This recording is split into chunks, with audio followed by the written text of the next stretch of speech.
राजस्थान के उदयपुर में टेलर कन्हैयालाल की निर्मम हत्या से पूरा देश सन्न और गुस्से में है।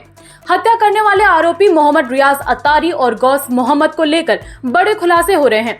इन दोनों ही हत्यारों के संबंध दावत-ए-इस्लामी संगठन से बताए जा रहे हैं। फिलहाल ये दोनों हत्यारे पुलिस की हिरासत में हैं। तो वहीं केंद्र सरकार के गृह मंत्रालय ने इस पूरे हत्याकांड की जांच एनआईए को सौंप दी है। एनआईए आरोपियों का दावत-ए-इस्लामी से कनेक्शन और इस हत्याकांड में दावत-ए-इस्लामी के रोल की भी जांच करेगी। तो आइए जानते हैं इस रिपोर्ट में दावत-ए-इस्लामी संगठन क्या है और ये काम कैसे करता है।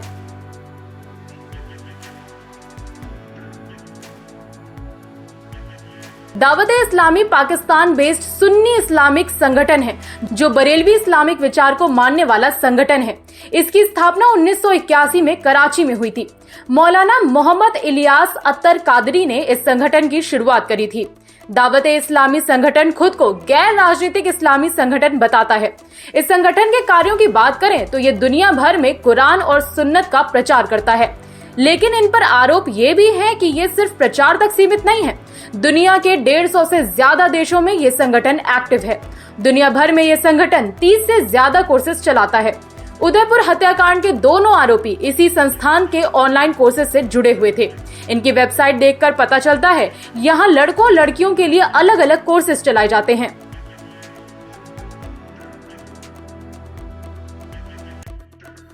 इनकी वेबसाइट देखने से पता चलता है कि कुरान और सुन्नत के साथ साथ एक खास इस्लामिक प्रचारधारा के प्रचार प्रसार वाली संस्था है। दावत-ए-इस्लामी अपनी विचारधारा का प्रचार करने के लिए मदनी नाम का एक टीवी चैनल चलाता है। इसमें उर्दू के साथ साथ अंग्रेजी और बांग्ला में भी कार्यक्रमों का प्रसारण किया जाता है। संगठन के सदस्य आमतौर पर हरी अमामा यानी हरी पगड़ी पहनते हैं। कुछ सदस्य सफेद अमामा भी पहनते हैं। बताया जाता है कि दावत-ए-इस्लामी के सदस्य इस्लाम और पैगंबर के संदेश का प्रचार करने के लिए तबलीगी जमात की तरह ही खास दिनों में यात्रा करते हैं। 12 वफात यानी पैगंबर के जन्मदिन के दिन संगठन मुस्लिम बहुल इलाकों में जुलूस भी निकालता है।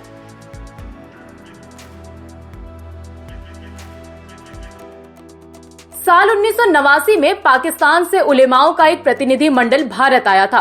बातचीत के बाद भारत में दावत-ए-इस्लामी की स्थापना की गई, जिसका मुख्यालय दिल्ली और मुंबई में है। सईद आरिफ अली अटारी भारत में संगठन के नेता के तौर पर काम कर रहे हैं। हालांकि यहाँ दावत-ए-इस्लामी पर धर्मांतरण और कट्टरता फैलाने के आरोप लगते रहे हैं। भारत में दावत-ए-इस्लामी का नाम उस समय चर्चा में आया जब साल 2021 के दिसंबर महीने में हैदराबाद में संगठन ने 2 दिवसीय कार्यक्रम रखा था, लेकिन इनके कार्यक्रम के खिलाफ मुस्लिम संगठनों ने ही मोर्चा खोल दिया था।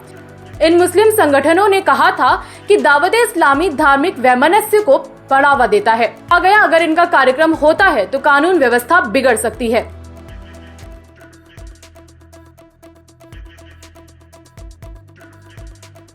इस विवाद की शुरुआत जून के पहले हफ्ते में हुई थी।